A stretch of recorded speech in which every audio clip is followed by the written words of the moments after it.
폴란드도 이 품질 관련된 조직이 없는 건 아닌데 굉장히 좀 작고 약해요. 예. 그래서 우리가 기품원 소개를 이렇게 해주니까 깜짝 놀라면서 당연한 거 아니에요? 우리나라는 좀 워낙 익숙해져가지고. 그렇죠. 우리는 예, 너무나 익숙한데 당연히, 예. 우리가 폴란드 때문에 지금 방산 수출이 한꺼번에 굉장히 많아졌잖아요. 근데 이게 이 수준으로 계속 증가되지는 못할 가능성이 제가 보기에는 더 많아요. 그러니까 패스트 팔로워가 아니라 퍼스트 무버가 될 것인가에 대한 생각. 저는 폴란드가 그걸 우리나라를 모델로 봤다고 생각을 해요. 제가 이제 퇴직하고 나서 우리 방위산업 업체에 이제 계신 분들 더 자주 만나거든요. 만나보면은 정말 열정적이세요. 그런 분들이 정말 방위산업을 하고 있다는 게 저는 너무나 감사하고.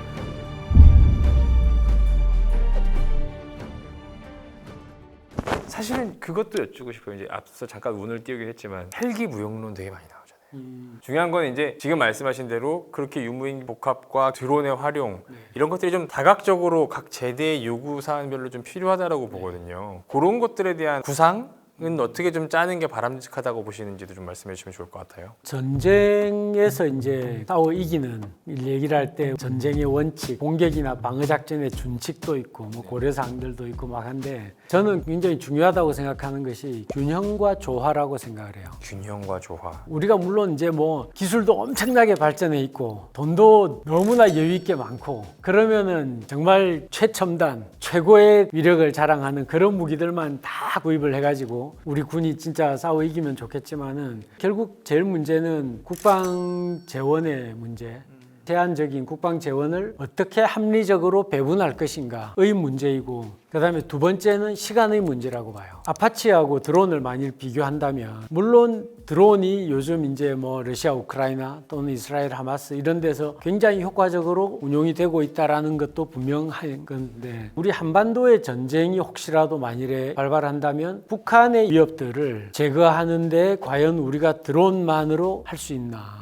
그래서 우리가 어떤 전력이든지 하이로믹스라는 얘기를 하듯이 균형이 좀 필요하죠. 물론 그게 앞으로 한 10년 뒤 정도가 되어서 이 드론 전력들이 이거를 완전히 대체할 수 있는 드론으로 개발이 되고 양산이 되고 그걸 운용하는 능력을 우리가 갖추고 한다면 가능해질지도 모르겠어요. 근데 사실 우리가 지금부터 10년 동안은 계속 드론에 투자만 하자 이렇게 얘기할 수는 없잖아요. 그래서 사실 전력 증강에 그게 딜레마기도 해요. 지금 당장 우리가 파이트 투나잇을 대비하지 않을 수 없고 그러면서 미래전에 대한 것들도 기획을 해서 미래에 가져야 될 무기에 대한 것들도 소요를 계속 내야 되고 첨단 무기도 필요하지만 재래식 무기도 필요하고 그래서 아직까지 우리 한반도 전쟁에서 헬기가 무용론이 대두될 정도로 우리 무인 전력들, 드론 전력들이 충분한 능력을 발휘할 준비는 저는 아직은 안 돼 있다고 봐요. 물론 거기 우리가 투자를 더 많이 해야 되는 거는 저는 사실이라고. 가이아의 아들처럼 현실에 발을 디디고 지금 싸워도 이길 만큼의 충분한 현존 전력을 갖추고 미래 전력에 대비를 해야 된다라는 좀 말씀이신 것 같고요.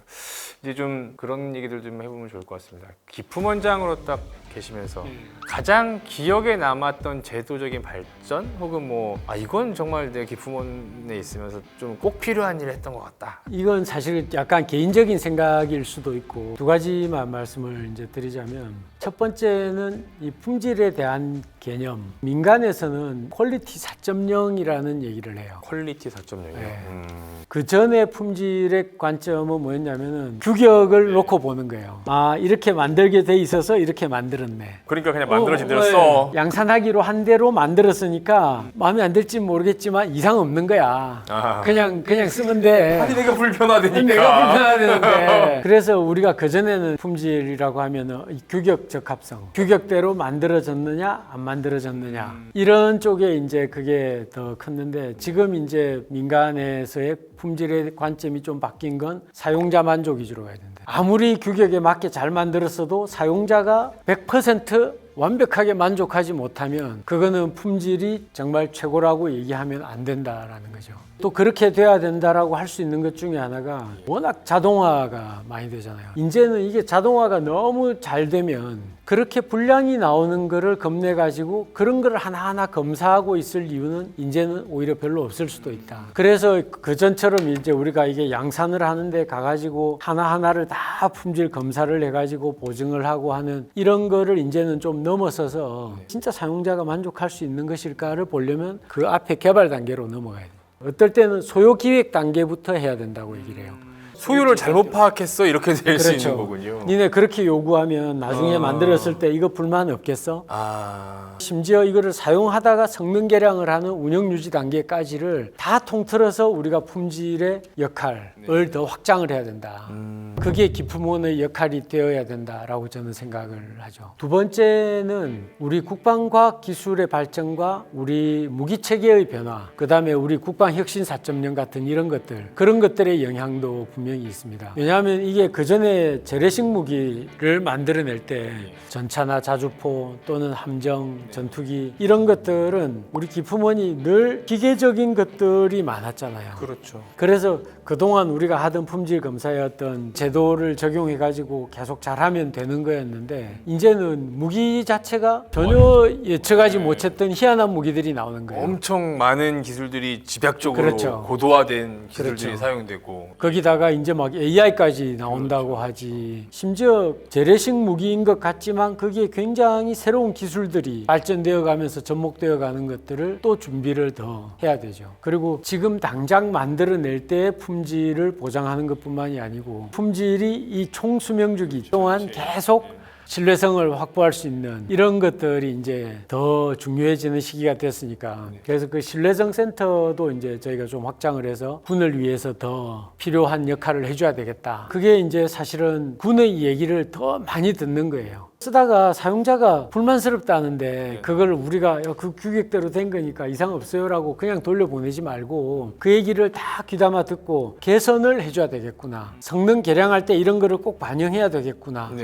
라는 생각들을 좀 더 가져보자. 찾아가는 뭐 이동정비 서비스인가요? 그것들을 네. 많이 하셨던 걸로 저는 기억을 해요. 실제 장비가 운영되는 그 야전 깊숙한 곳에 가셔서 조사하고 그런 노력들을 하면서 장정비 성능 개량에 대한 어떤 이런 걸 통합할 수 있는 연구도 하고 현존전력 성능 극대화 사업이라고 훨씬 군이 더 효율적으로 운영을 할 수 있는 그런 이제 노력들을 아직은 예산이 사실 충분치 않아서 좀 작은 것들 위주로 이렇게 개선해 나가는 이런 노력 위주로 하지만 조금 더 이제 확장이 되면은 정말 이제 그런 성능 개량을 기품원이 군하고 계속 협력 교류하면서 노력들을 계속 해 나가는 거죠. 그래서 저는 그게 우리 이제 기품원의 앞으로 미래에 굉장히 중요한 부분이 될 거라고 봐요. 전체 우리 그 생태계를 되게 건전하게 만드는 좋은 방향으로 발전할 수 있는 그런 좀 선순환 고리를 만드셨다라는 그렇죠. 생각이 좀 들고 기품원이 국방품질연구회를 운영을 해요. 기품원장을 할 때는 기품원장이 이제 공식적으로 국방품질연구회의 이제 회장을 맡고 있고 현재까지 참여는 대부분 이제 기업들, 대학, 연구기관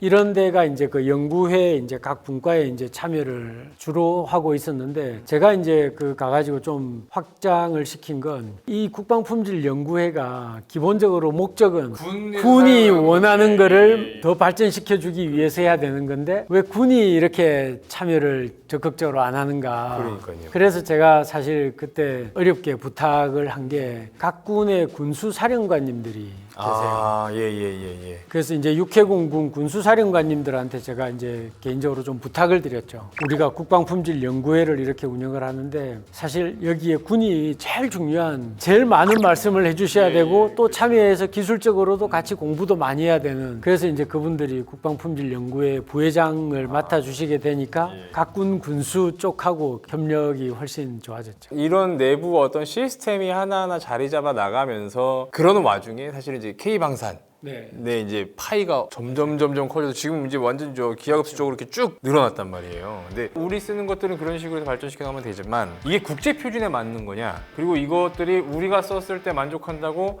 다른 나라도 인정할 거냐? 이것도 좀 다른 문제거든요. 여기에 대한 대비도 해오셨지 않았을까? 사실 제가 기품원장 하기 전에도 국제품보협정이라고 하는 게 있어요. 사실 두 가지 측면이 다 있는 건데 하나는 우리가 어떤 무기를 해외에서 도입을 할 때 이걸 우리가 인수검사 수준 정도밖에 못 하거든요, 우리 군에서. 근데 그거를 이제 품질에 대한 것들을 보장을 해주도록 만들기 위해서 A라는 국가하고 국제 품질 보증 협정을 체결을 해놓으면 우리가 어떤 무기를 그 나라에서 도입을 할 때 그 나라 정부가 품질 보증을 해가지고 우리에 보내주는 거예요. 보석이나 뭐 이런 거 가방 이런 그렇죠, 거 사면 그렇죠. 보증서 첨부해가지고 같이 오듯이. 그렇죠, 그런 거죠. 그다음에 또 하나는 이제 우리가 수출을 할 때 그쪽에서는 또 반대로 원하는 거죠. 그렇죠. 대한민국 기품원에서 분보를 해주면은 그럼 우리가 믿고 믿고 쓸 수 있겠어요. 양쪽으로 서로 이제 윈윈할 수 있도록 만들어 놓은 제도인데 네. 그게 제일 사실 딱 좋은 게 폴란드 같은 경우.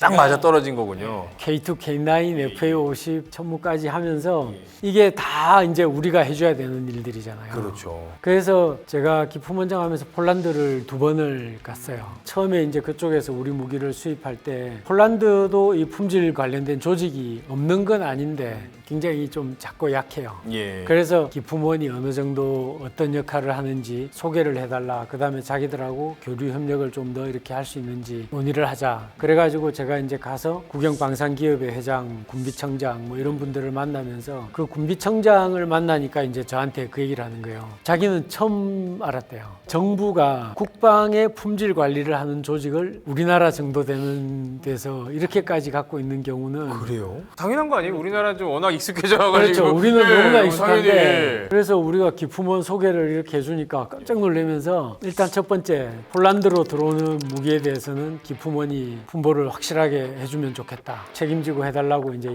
요청이 있었고 두 번째는 품질 관리에 대한 거를 좀 배우고 싶다. 관리하는 기법, 그다음에 조직, 인력 관리 하다못해 뭐 시험평가 시설 그렇죠. 이런 것까지. 그런 거를 다 배우고 싶다. 두 가지 요청을. 그래서 이제 우리가 수출하는 무기에 대해서 품질 보증을 하는 건 방사청하고 그다음에 우리 방산업체들하고 같이 이제 이미 협력이 다 돼 있는 거기 때문에 규정 범위 내에서 우리가 다 해가지고 이제 보내거든요. 그다음에 이제 품질 시스템을 교류 협력하는 거는 제가 그랬어요. 언제든지 인력을 예를 들면 보내면은 일단 가르쳐 주겠다. 첫 번째. 그다음에 두 번째 어떤 시스템을 필요하다면은 공유도 할 수 있겠다. 왜냐하면은 우리가 지금 우리 방산업체들이 폴란드로 이렇게 수출하면서 어쨌든 그쪽에서는 기술 이전도 받고 싶어하고 뭐 나중에는 공동 생산도 하고 싶어하고 그런 것들이 있으니까 그런 걸 하려면 결국 품질 관리도 같이 협력을 해야 돼요. 그래서 이제 그러면은 방산과 관련돼서 우리가 품질 관리를 협의체도 만들어줄 수 있겠다. 예를 들면 폴란드 정부와 폴란드 군, 그 다음에 우리 정부와 기품원, 방산업체들까지를 포함해가지고 이런 품질 관리의 협의체를 만들어주면 정보 공유도 훨씬 더 원활하게 효율적으로 될 네. 것이고. 그 사실 저는 그게 필요하다고 느꼈던 게 우리 방위산업이 뭐 안보뿐만이 아니라 경제에도 기여하는 바가 크다라고 얘기를 하잖아요. 그렇죠. 근데 저는 기본적으로 무기를 수출하는 건 안보에 굉장히 도움이 된다라고 생각해요. 폴란드가 예를 들면 우리 무기를 그만큼을 사갈 때는 나중에 진짜 전략적 동반자라는 생각을 분명히 하겠죠. 정부에서도 그렇게 표현을 했고. 그래서 그 전략적 동반자라고 하는 것은 서로 그냥 뭐 경제적인 것만 이익을 주고받고 따지는 게 아니라 이런 안보적인 측면에서도 서로 어떤 위기가 있을 때는 도움을 주고받을 수 있는 관계로 발전을 시켜나가는 기반을 구축하는 거죠. 폴란드가 예를 들면 어떤 위기 상황이 되어서 그 무기를 운용을 한다라고 하면 후속군수 지원이 후속군수 가능한 지원을 해줘야 되는 해줄 거죠. 수 있는 그렇죠. 네. 폴란드라는 체계의 그 시스템을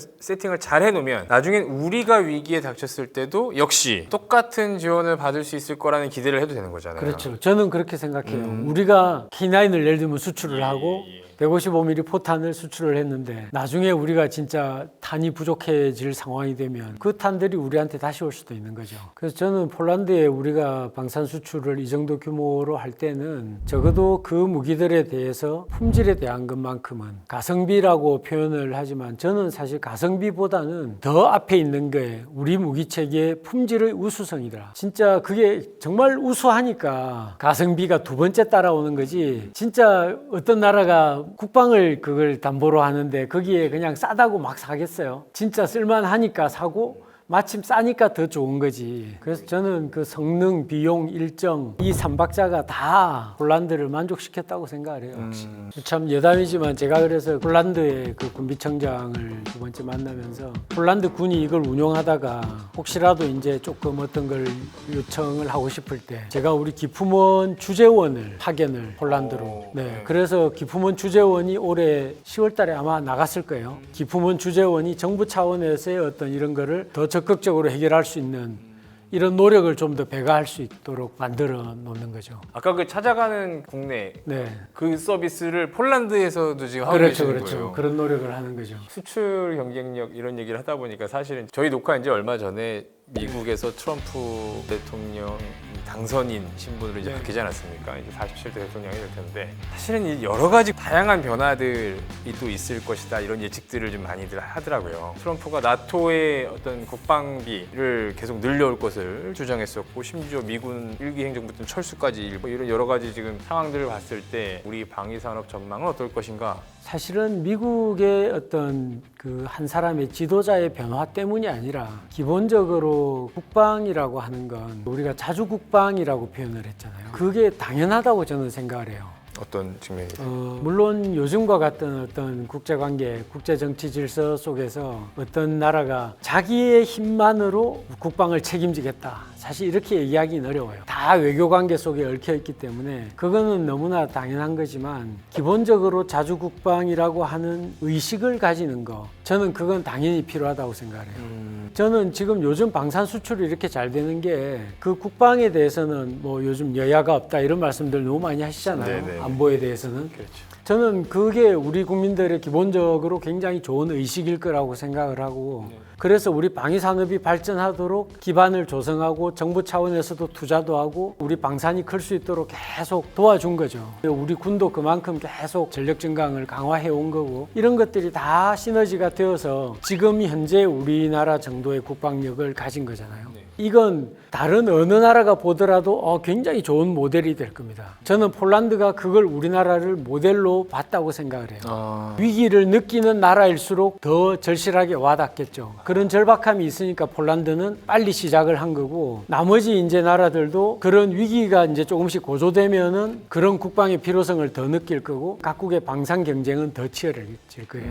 그래서 폴란드뿐만이 아니라 다른 기술과 경제적인 여유를 조금씩 가지기 시작하는 나라들은 계속 이제 방위 산업이라고 하는 거를 아마 또 생각하지 않을까. 그래서 사실 이미 이제 방산에 우리보다 앞서 있는 국가들 같은 경우에는 우리를 경쟁 대상으로 생각하죠. 네. 저는 뭐 트럼프가 그랬든 안 그랬든 관계없이 안보, 국방 이런 것들에 대해서는 관심을 가질 수밖에 없는 이런 인식은 더 강해질 것이고 그러다 보면은 무기에 대한 어떤 소요, 그다음에 그 방위 산업 발전에 대한 이런 것들은 계속 관심은 더 증가될 거라고 봐요. 그래서 저는 포괄적으로 우리 방위 산업의 미래는 굉장히 긍정적으로 봅니다. 근데 이제 제가 이제 우려하는 거는 지금과 같은 수준의 지속 가능성. 우리가 폴란드 때문에 지금 방산 수출이 한꺼번에 굉장히 많아졌잖아요.